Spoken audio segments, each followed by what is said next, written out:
chalice lighting today is for all that lean down and help us up.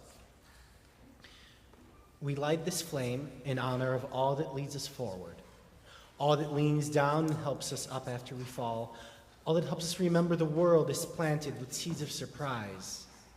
Even when our days have grown dark, even when the warmth seems so far away, may this hour of tender and courageous connection help us fall in love again with this wide world.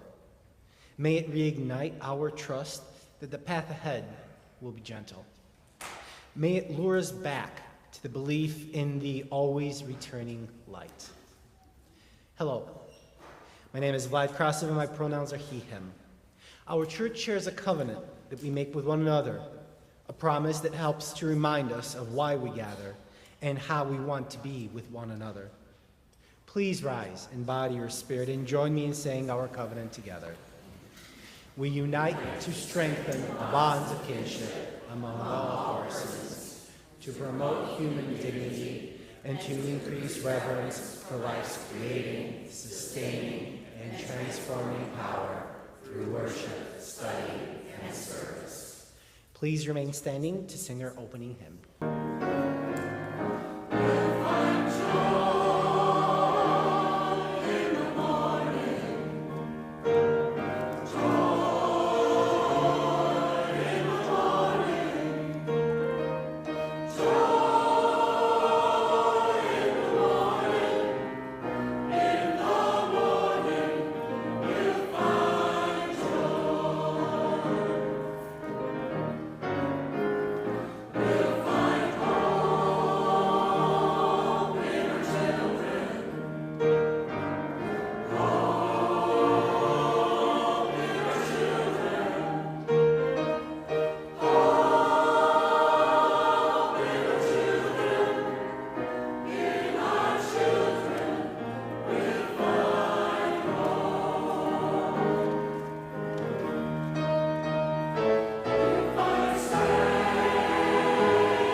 Welcome to this sacred space. Welcome to worship. Welcome to you who are joyful and excited this day. And welcome to you who are weary and in need of rest. Welcome to you who are seeking deeper meaning and purpose in the infinite expanse of life. Today we come with full hearts and open spirits to be open to the possibility that what we receive here will inspire us, will mend up our tender parts, will nourish our waning spirits, and give us enough wisdom and energy to embody resilience with every breath. Let us worship together. My name is Reverend Pam Rumancik. I'm the co-minister of this amazing church with Reverend Karen Mooney. I'm a queer cisgendered woman whose pronouns are she and hers. I'm also someone who is grieving the loss of a beloved golden doodle, a family member. Whatever identities, whatever experiences you bring with you this morning, you are welcome here. We have a lot going on. We're beginning our new stewardship drive this week, and that is something which it supports all of the wonderful things that happen within this congregation. And there's letters in the newsletter from myself and from our board president. So just be paying attention and you'll learn everything you need to know about how you can seriously support this church with your time and talent and treasure. And related to that, this morning we are welcoming new children into our congregation, and this whole congregation is going to agree that we will help to love them into the unique human beings that they are, because that task belongs to every one of us. With that as our introduction, I'm going to invite our young and young at heart to come up for our Wonder Box, which we do every Sunday. So come on up here. It's over here today. Can you hear me? Maybe? That's good. Okay, so anybody know what yesterday was? What was yesterday? Valentine's Day. So as we're taking a minute to think, what could be in our Wonder Box, as we're wondering, could be a squirrel. Every Yes, week Nora? we get the squirrel. Could be a heart. A heart. We have a couple heart guesses. Those are, what? What, Finley? Could be a heart? card. Yes. A card. card. Yes, that could be. Oh, a Or Valentine's. heart or heart. Those are some great guesses, aren't they? Okay. William, do you have another guess?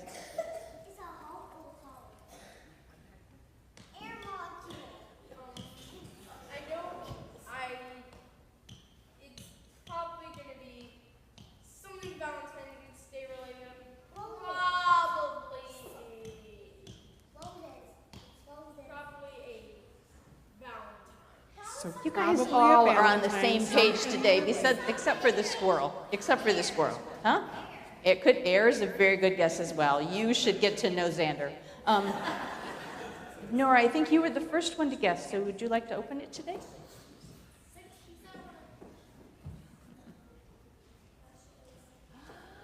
Hold it up so people can see. So many of you were right. You guys are all right. Okay, we could just set it on top. So we remember that you guys are all loved. They were right. Okay, now is the part when you guys can all stay up here if you want, but we're going to invite our new people who are going to be dedicated. So I'm going to have the family to go towards the back, and then the parents, and then the children in the front. So however many you want to come up. You're going to come on up here. For each child that's born, a morning star rises and sings to the universe who we are.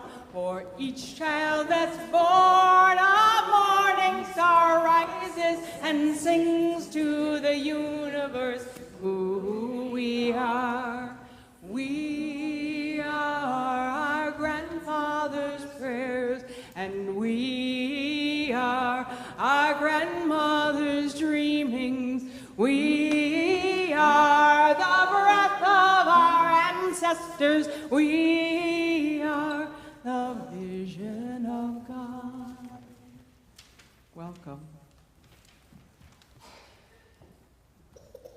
So in Unitarian churches, we welcome children. We're going to do this 4 times. Isn't that amazing? 4 times we're going to do this. So I'm going to ask this grouping, what is the name of this child?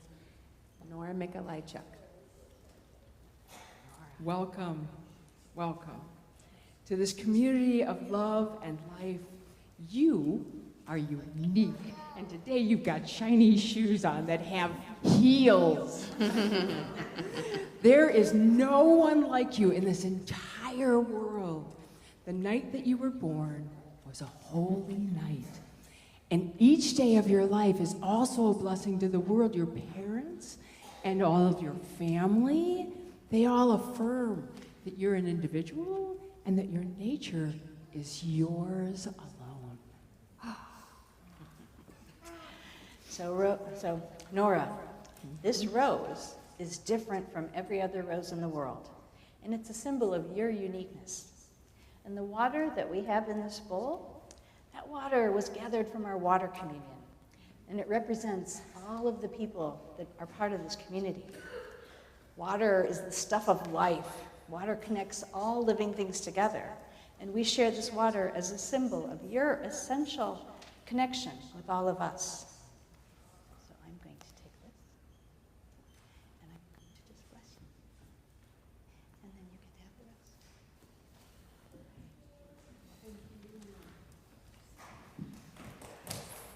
is the name?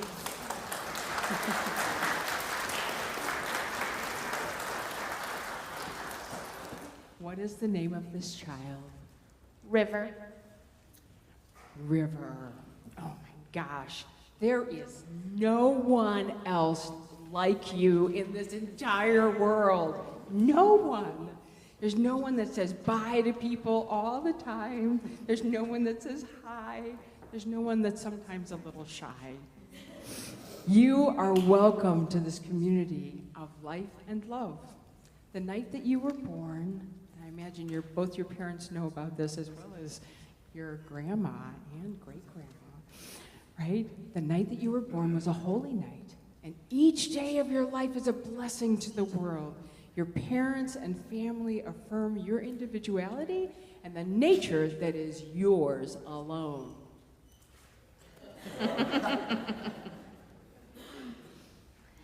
And River, this rose is different from every other rose in the world. And it's a symbol of how unique you are. And the water, we dipped this in the water that was gathered from our water communion because it reminds us that the water is a symbol of all of us gathered together and that you are as unique and special as everyone in this room.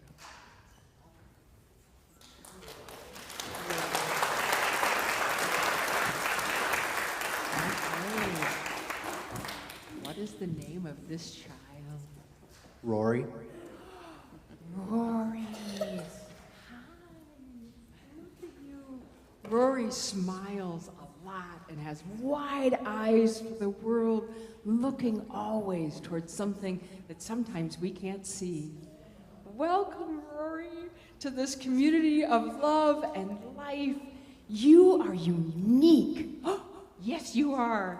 Like no one else in the entire world. The night that you were born was a holy night, and each day of your life is a blessing to the world. Your parents and your family celebrate your individuality. Yes, they do. Okay. This rose is different from every other rose in the world, and it's a symbol of your uniqueness. The water that we dipped it in represents this community because it's collected from our annual water communion. Water is the stuff of life and connects all living things, all of humanity. We share this with you as a symbol of your essential connection to our community. Yay. Yay.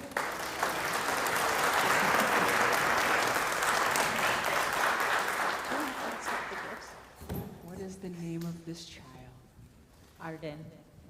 Arden. Hi. Hello. Welcome to this community of love and life. I know you're going to be a singer. That's going to be awesome. You are unique in this world. No one else is exactly like you.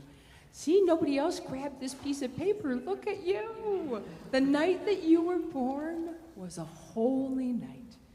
And each day of your life is a blessing in this world.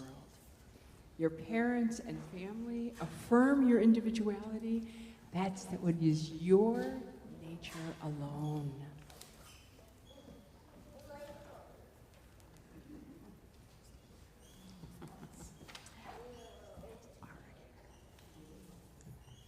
This rose is different from every other rose in the world and a symbol of your uniqueness.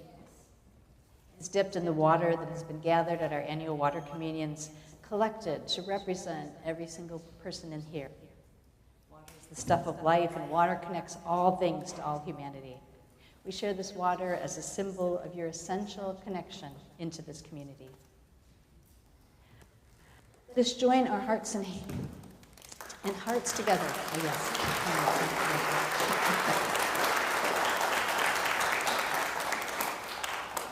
Let us join our hearts together in a spirit of prayer and meditation.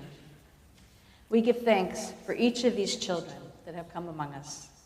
Each child brings new life, new hope, new beginnings.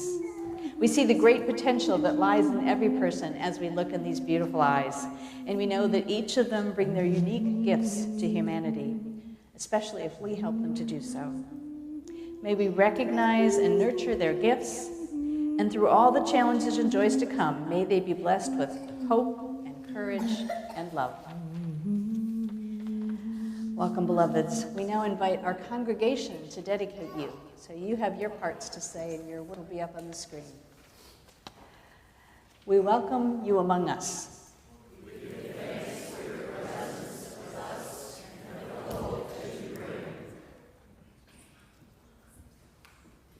We appreciate your uniqueness. You will teach and learn from you. We will love and respect you.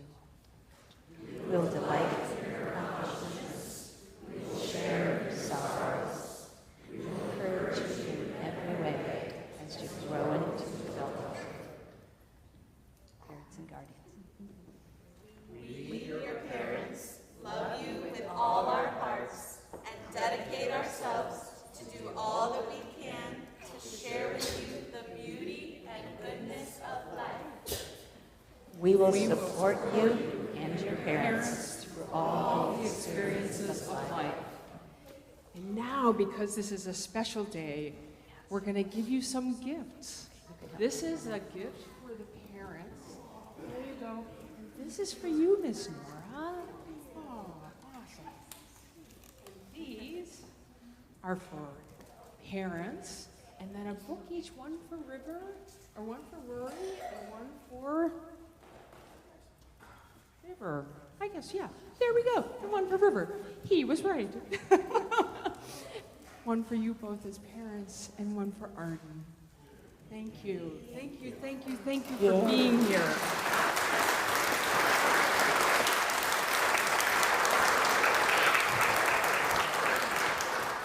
We know that you'll welcome all of these kids and other kids into your classes, and I would hope that you would help me to sing them out as we journey back into the back rooms. So, for each child that's born, a morning star rises and sings to the universe who we are. Come on. For each child that's born, a morning star rises and sings to the universe who we are.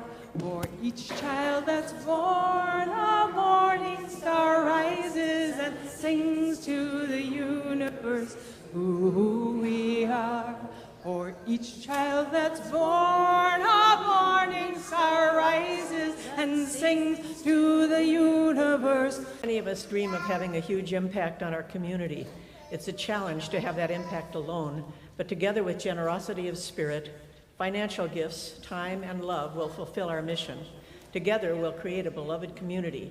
Together, we'll inspire, heal, and belong.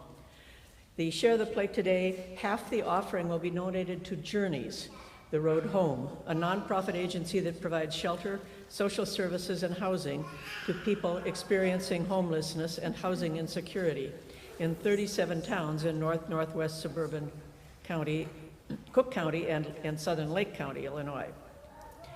Donations can be made, as you see in your order of worship, by cash or check in the offering plate. The offering will now be gratefully received.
invite you to settle into your chairs, put your feet flat on the ground.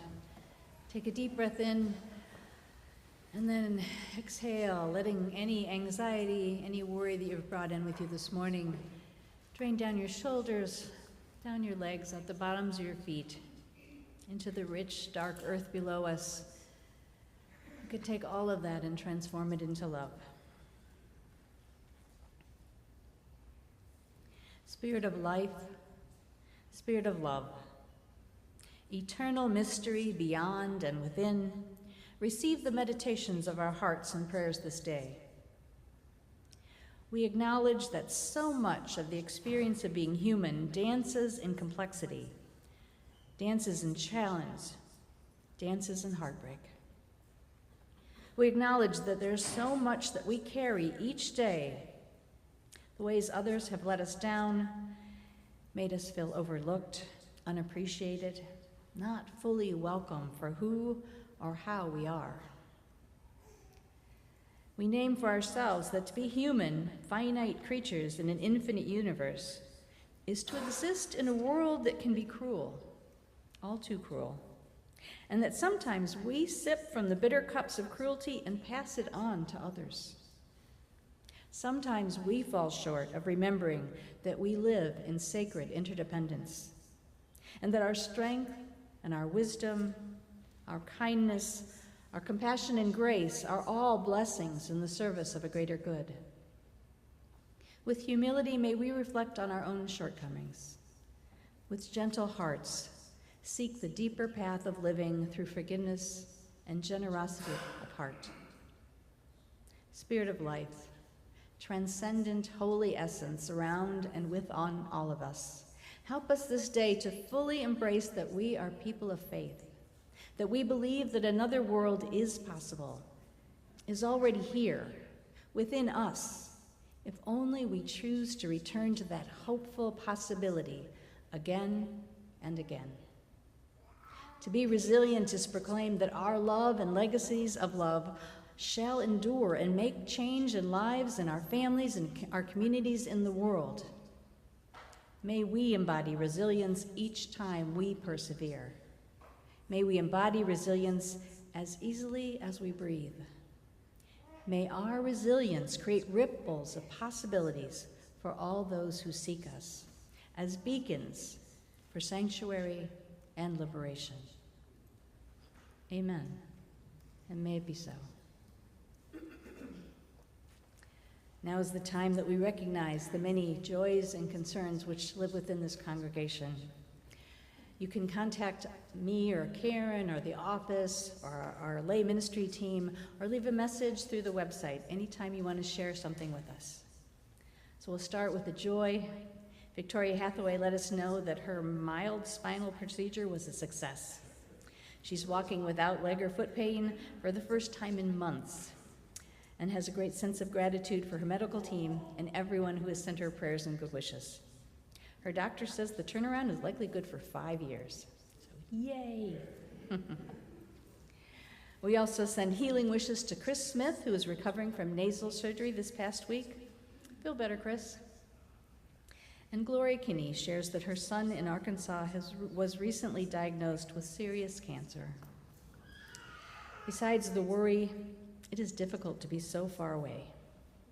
We hold you in our hearts, Gloria, today. And also, she shared that she and Catherine had to put one of their beloved cats to sleep this week, so it's been a very sad week. We're sorry for all the sadness. But we do want to say in this moment, kudos to our senior high youth group who put together a wonderful, thoughtful, and fun service last Sunday. And many thanks to all their advisors who worked with them and helped it be so wonderful.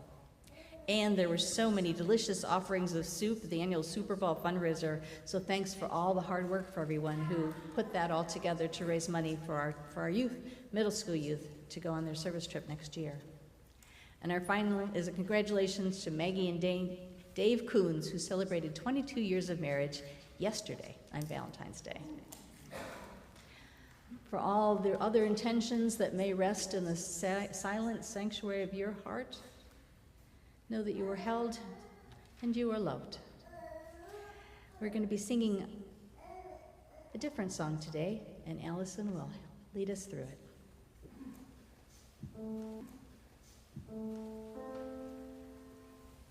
Lean in, I love you. Once again, I love you. Now and always, I love you. Your lives are holy and divine.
Our first reading today is from Embodied Activism by Ray Johnson. Poet and activist Audre Lorde once asserted that the master's tools will never dismantle the master's house, observing how entrenched systems of power consistently resist real change unless and until radically different interventions are deployed. Other activists maintain that many kinds of protests don't work over the long term because they are founded on assumptions about democracy that no longer apply. For example, the assumption that if enough people communicate a clear and consistent message, it will be taken up by those in power. Still others claim that some forms of collective activism aren't sufficiently inclusive.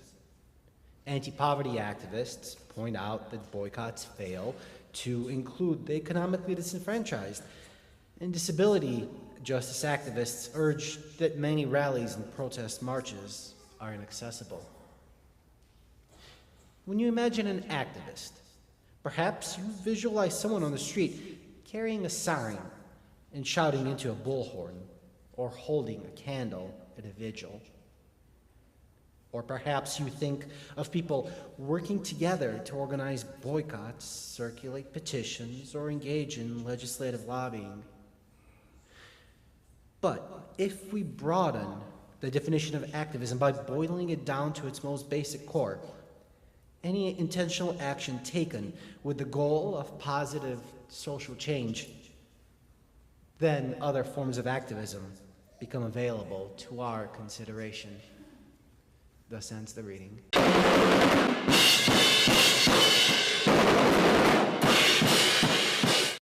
More than 100 drummers set up their kits across downtown Minneapolis and played a protest beat for hours this evening. They're drumming up support to end the ice surge. Drums are an instrument that definitely gets some attention, right? There's some volume there. So it's a little bit different form of protest. I mean, people have been drumming since people have been on Earth. Some of the artists came from as far away as LA for the drum demonstration, and that part of the story is coming up tonight at 10. Others are choosing a much more quiet way to protest. Susan Elizabeth Littlefield shows us the Scandinavian history behind some handmade symbols of resistance.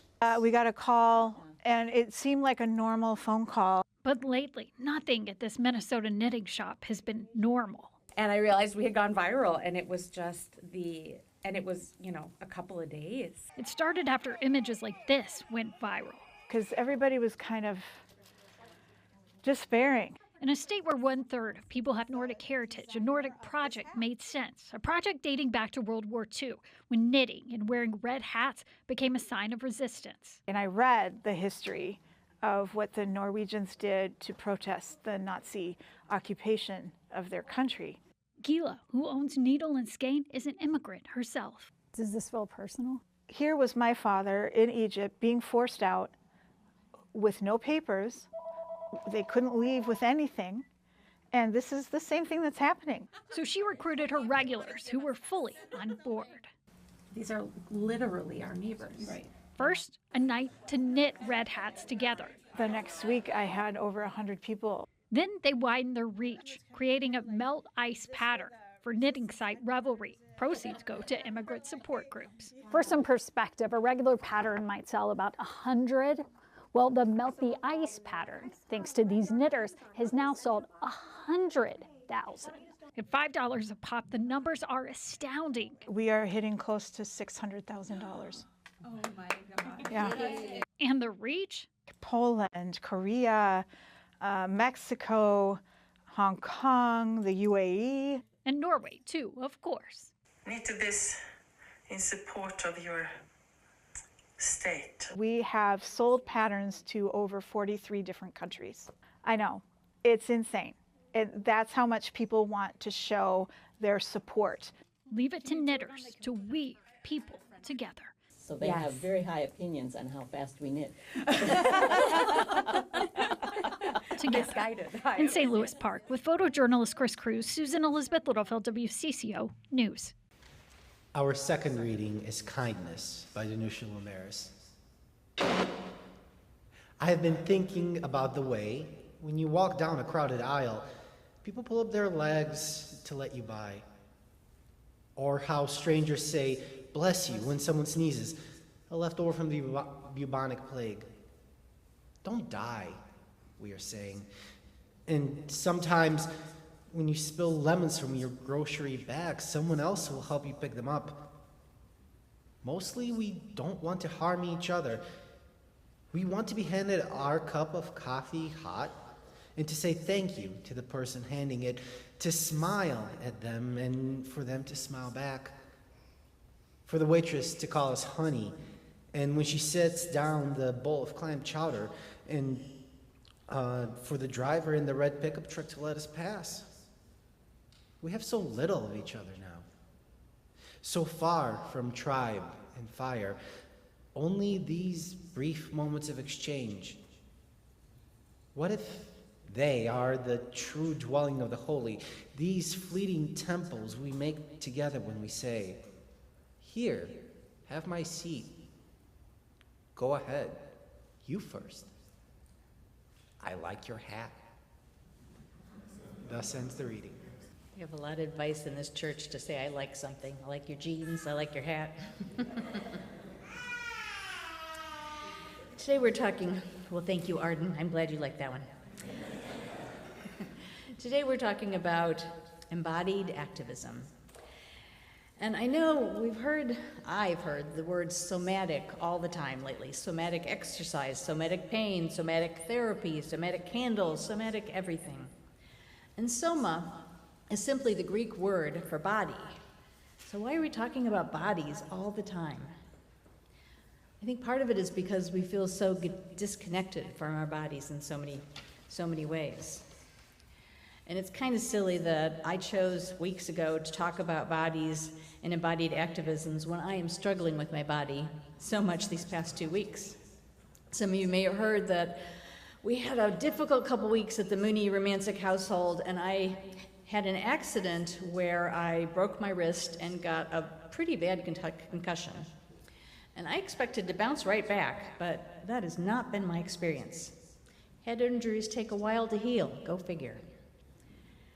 So even today, I'm still 2 weeks out, I'm still resting a lot. I may work for an hour and then take a half hour's rest. It's frustrating, and it makes me really appreciate. I keep having this urge to just rip this off and just do what I want to do, and it makes me so appreciate what it is to have a healthy body that does do what I want it to do. I'm sure many people in this room can relate. And I just as a side note, my dear wife who is here, please give her a hug, tell her thank you. She's not only been doing her own job, but at least half of mine, and everything at home too. So I'm really grateful for everybody who's helped out. So in some ways, today's sermon is going to be a little bit different, because I haven't been able to synthesize all the elements as much as I usually do. I'm giving you a little bit more raw material that you can do the own synthesizing in your own bodies. So we're going to start with a video of a Dr. Zach Bush, who gives his take on why we're feeling so separated. Wow. It is another day of being human. The exhaustion that we feel is the collective weight of carrying an abstracted reality. We are the only species on Earth that has seen ourselves as rejected from nature. And for that, we've created incredibly complex human systems in order to fabricate an abstract reality in which we live. We live in abstract economies, abstract health systems, abstract jobs, working towards paychecks that pay us completely abstracted money. And for this, we all feel this collective weight.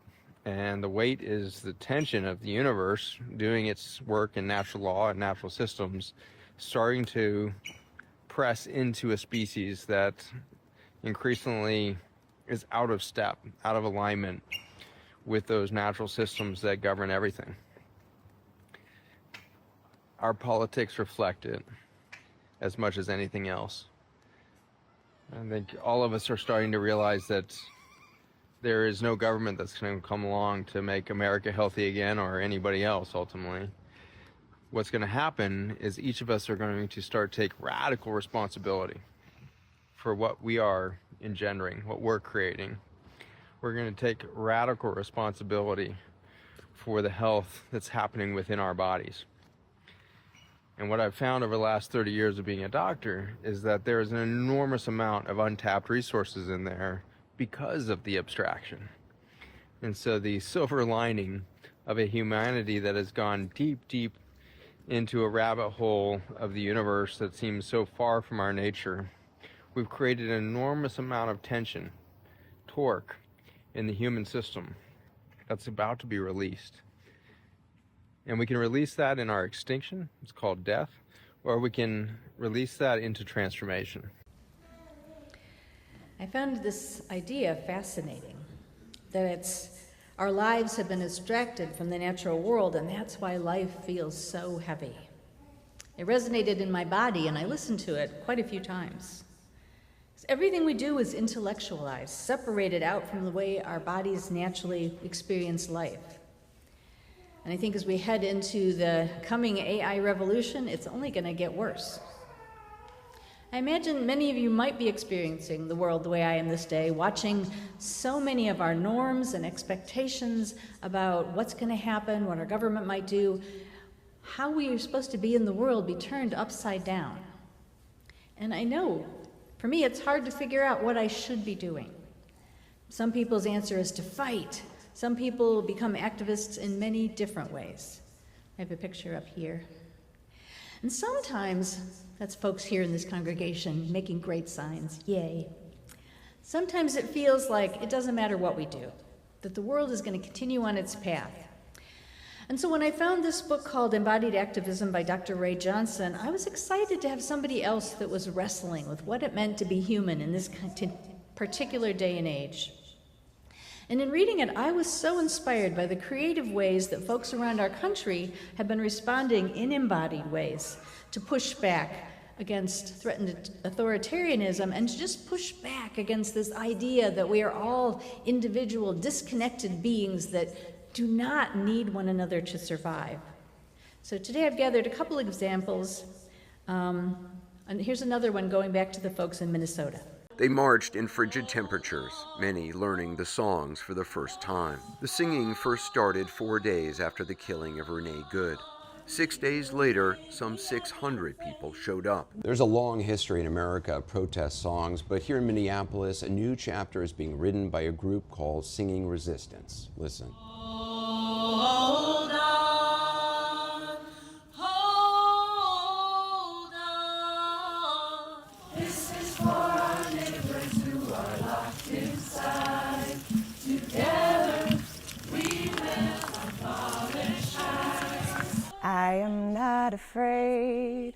I am not afraid. I will live for liberation, 'cause I know why I was made. We've been singing that one in English and in Spanish. No tengo miedo. It's by a group called the Peace Poets. This is one of the organizers of Singing Resistance. She didn't want to be identified out of concern for her safety. Song is a vehicle for us to grieve. It's a vehicle for us to feel rage. It's a vehicle for us to strengthen ourselves. Like that song, I Am Not Afraid, that I sang, we're not singing it because we're actually not afraid. Like, we are afraid. It is terrifying what is happening. And it's a way to gather our courage. Last Saturday, hours after Alex Preddy was shot to death by Border Patrol agents, some 1,400 people came to the Hennepin Avenue United Methodist Church to sing. We belong to them, and they belong to us. Just feel that in my body. That's a somatic response to the beauty of so many people singing together and saying, this is who we are. This is who we want to be, rather than just yelling at what they're against. It feels like there's so much more power in singing that. And we have folks right here in our congregation who are doing this work right now. There's another poster coming up, who have done trainings with the folks in Minnesota and are leading resistance every Friday afternoon. I'm sorry, I'm having harder times turning pages. Our own Cindy Thornton is part of a group that meets at the corner of Dundee Road and Baldwin Road and sing together on Friday afternoons, and that fills my heart.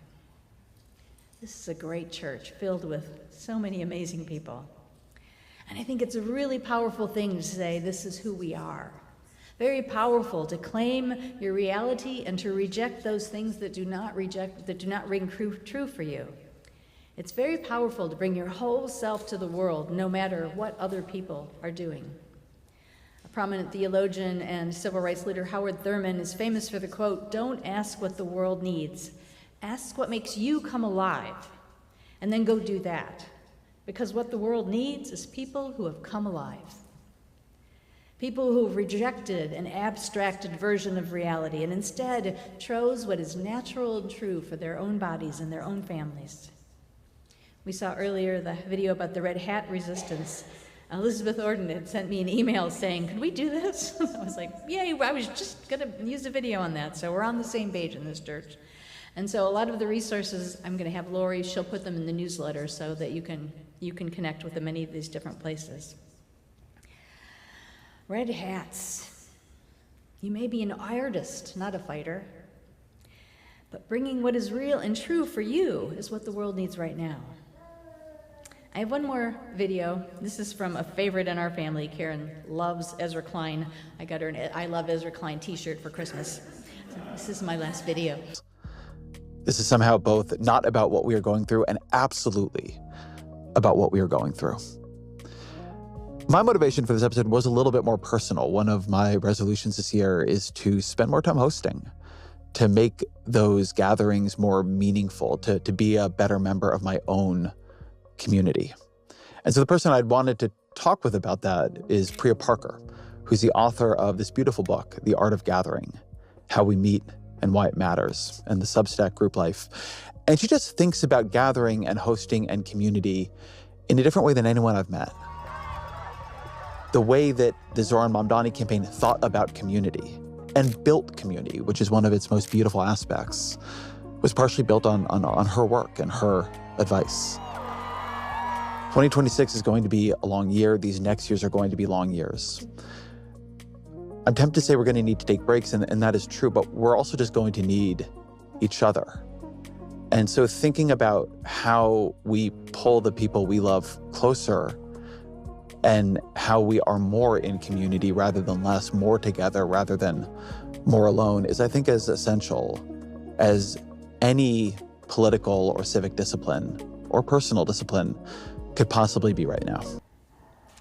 This one spoke to my heart, especially because I shared before with you in the fall that I had felt called to gather my neighborhood together, and that I invited all of our neighbors to come over the day after Thanksgiving. And I was going to tell you what happened, but you know what happened. There was 10 inches of snow and a blizzard, so we ended up having to cancel that day. But we got to know at least 6 other people that wrote to us and talked to us just from the invitation bees sent out. And that's why I wanted to share with you this website called Let's Be Neighbors. I just found it accidentally. You know, it's one of the things where you open a book and there's this postcard in the book, and I said, where did this come from? I don't know. But you can order free signs that you can download and print yourself, or you can order a complete sign and put in your yard. And they say, you are our neighbors, no matter who you vote for, your skin color, where you're from, your faith, who you love. We will try to be here for you. That's what community it means. Let's be neighbors. I love the verbiage. I'd love to put a sign right out here. And we did order one for our yard. Won't you be my neighbor? We don't have to agree on everything. We don't even have to agree on most things. We only have to agree that we are humans being human together in these very human bodies. And some of you may be saying, well, I can't be friends with somebody who agrees so directly with all that I care about. And I hear that. I get that. Let's get back into our bodies. Let's get back into knowing ourselves and how we see ourselves in the world and what lines we really have to draw between us and them. Let's consider how we all became people. I know that every single one of us have been shaped by the experiences that we've had, the relationships that we've known, by the opportunities that we've been afforded to see the world in either connected or fearful ways. My daughter came to visit when I had my accident from Portland, Oregon. And because both of us, right as she arrived, she got the flu. So basically all we could do was lay on the couch together. And she brought a recommendation of this show called Alone. And since you're not supposed to be watching screens, she said, no, this one will be okay. And the show Alone was set in Alaska. And it was filled, most of the time you're just looking at beautiful landscapes of Alaska, the Alaskan wilderness, so that it was kind of restful, and I could close my eyes a lot and just listen. And it's a competition between 9 people who have to see who they can survive the longest out in the wilderness by themselves. I tell you, it's something I never would have watched if Jenny hadn't brought it. But it was fascinating, because over the course of 9 episodes, we watched people in real time get in deep relationship with the land. And for me, a person who usually cannot see the appeal of hunting, it was surprising to find myself rooting for these humans to be able to catch enough food to survive. And we watched them evolve over the space of 80 days out in the wilderness, the Alaska tundra by themselves. And as they spoke, they were all people who had lived on the land previously. They all had a lot of experience with that. But they had started off going, oh, you could be alone, especially this one guy. And by the end, he was going, I miss everybody. We had our favorites. There was a Native American woman. And there was this guy that I called Bill Murray because he reminded him of me in the beginning, not by the end. But he was just talking about how much he wanted to be alone in the beginning and how much he missed all of his family and friends by the end. And there was this other guy named Timber who just seemed a way over the top goofball at the beginning, but had evolved by the end that he was so expressive of his spirituality, of his connection with the land, of his understanding that if he didn't catch this squirrel or this pike or maybe even a beaver, he was not going to survive. And I watched all of this, rooting for this person and feeling how connected he was into the natural world. And that was a gift in and of itself. Because they were in their bodies. They were not living somewhere doing something. They were living the human relationship with the earth. They were not abstracted. They were connected. It felt so grounding just to watch that goofy show. Because I don't remember often enough. I try, I really do. I walk outside every morning and say good morning to the sky and the grass and the earth around me. But it's so easy to walk back in and open my computer and start working on the day, isn't it? It's so easy to go, yes, and. Because there's so many things competing in being human in our reality today that are being pushed aside. I mean, I would love to be vegetarian, but I need protein for my body, and then I have a hard time, and I react to wheat sometimes, and I do this, and then all of these different things are going on. But one thing I know I value always is I value community. And that's why I've come to love this church so much. And that's why this morning's blessing of the children felt so heartwarming. It explains why we love to watch videos of babies and children, because they live within their bodies in the here and now. Babies are not abstracted. Animals are not abstracted. They remind us what it is to be alive. Which is why it was so powerful to watch our teens wrestle with what it meant to be humans in an abstracted world last year. Watch them doing that wrestling in real time that some of us felt like we've already done that work.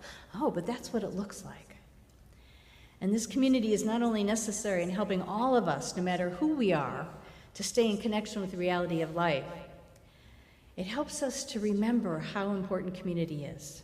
Because the world outside might look crazy. In fact, we know it is. But the world inside these doors remind us of connection and humanity and kindness and all those things we value. Those 4 little people we dedicated this morning are going to have to find their way in the world, in a complicated and abstracted world. And they're going to need every one of you to be there with them, holding them, rooting them on their way. So what do you want to do? What should you be doing in this earth, in this world, to make the world a little better place? First, stop and listen to your own body. What calls you to be alive? I've got a couple different ideas. Maybe some of you would like to sit on a Sunday morning and rock one of the babies in the nursery. You know, we have need for volunteers in the nursery. If you want to do that, and that's going to bring you alive, go talk to Reverend Karen. Maybe some of you want to put signs over highways, over the overpass. Maybe some of you'd like to knit a red hat or sing an uplifting song. Maybe, as part of the stewardship campaign, you're going to rethink, what resources did I have and what can I give to this church? Maybe I've been given the same amount every year, and maybe I could do more. Maybe that's part of what your body's calling you to. Maybe you have gone through the cycles of your life, and you have given and given and given, and now is a time for you to receive. For you to say thank you. For you to say, yeah, I appreciate you picking me up or bringing me some soup. That is wonderful as well. Wherever you fall on this spectrum of life, let your heart and your body call you to be the person that is connected to this real world. I know my wife would love it if you called to say you teach in the religious education program. That's something that always needs help as well. Because we need adults. We need grown-ups who can show and support our children and teach them the values of listening to their bodies, of paying attention to what is real, of knowing that hearts and minds are so much more important than screens and all those abstracted realities that are shoved on us all the time. I'm hoping this Sunday had a little bit of something for everybody, because my biggest message is to each of you that you belong on this earth. You have something important to offer, and that you're the only person who really knows what that is. Join Justice Matters, knit a red hat, sing a song. But do something that brings you alive, because I think Howard Thurman was right. The world needs people who are connected to this beautiful earth, who feel themselves alive and full of joy, and who want to share that. Amen, and blessed be.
have blessed each other with word and song.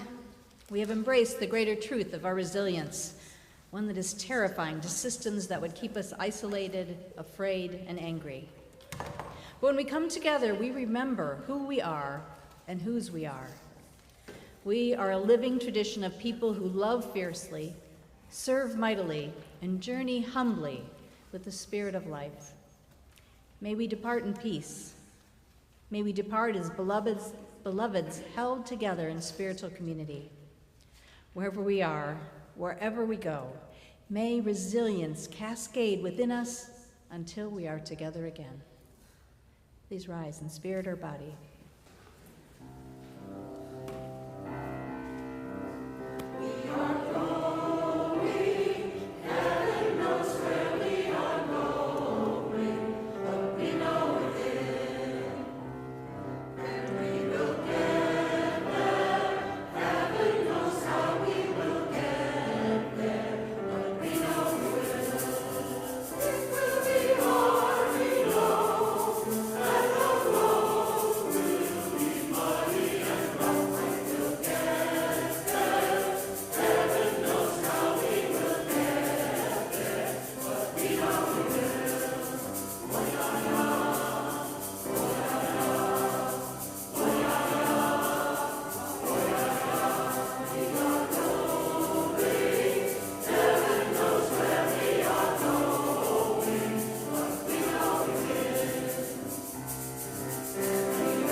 Please join me in saying our closing words together. We extinguish this flame, but not the light of its truth, the warmth of this community, nor the fire of our commitment. These we carry in our hearts and share with all the world. Resistance, we are strong, shoulder to shoulder, keep moving on. Resistance, make a new plan, stand up again and say, yes, we can. Resistance, we are strong, shoulder to shoulder, keep moving on. Resistance, make a new plan, stand up again and say, yes, we can. Resistance, we are strong, shoulder to shoulder, keep moving on. Resistance, make a new plan, stand up again and say, yes, we can. Resistance. Medical emergency going on. We have a medical emergency going on in the narthex. So we've just been asked just to stay here for a minute or two. Maybe we could sing another song while they're tending to the person, and then it'll be okay. We have. It's going to be okay. It's not. It's going to be okay. Just breathe, huh?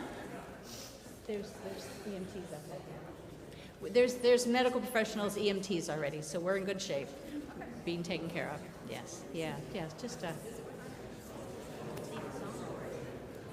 I'd like to invite you to have a seat for just a moment. Everything is going to be fine, and they already have people attending out there. They just need space. So if you could help by staying here for a few more minutes and think about some things that we've heard today, embodying our resistance, our resilience, which we did just at the end, you did too, with singing, that we could actually feel the energy in our bodies that we were actually singing about. And I want you to know that as we go forward in this church, we are probably going to start learning a new resistance singing song at the end of each service, as our either last hymn or combined with our last hymn and our postlude. And so that you have to look forward to as we learn them. Then when you go to these gatherings and you hear them, you'll know how to join in. And we can do that here. It's a gift to ourselves, and it will soon be a gift to others as we embody our feelings and express them through music and art. I also want to point out that often when we go to these protests and things, it can get very tense sometimes. And one of the things that can diffuse things is singing. And you can be there and sing your feelings, and it's not quite as threatening to maybe lead to violence. It can calm things down. So in the future, as the time goes by, I hope that you will enthusiastically help us embrace the songs that we will sing towards the end of the service, and that way you can take them home with you in your hearts and in your bodies. And so rather than have us continue to sing, I think just talk amongst yourselves, and someone will let us know when it's time that we can walk outside. And it looks like it's going to be very soon. So just amongst yourself here. Thank you.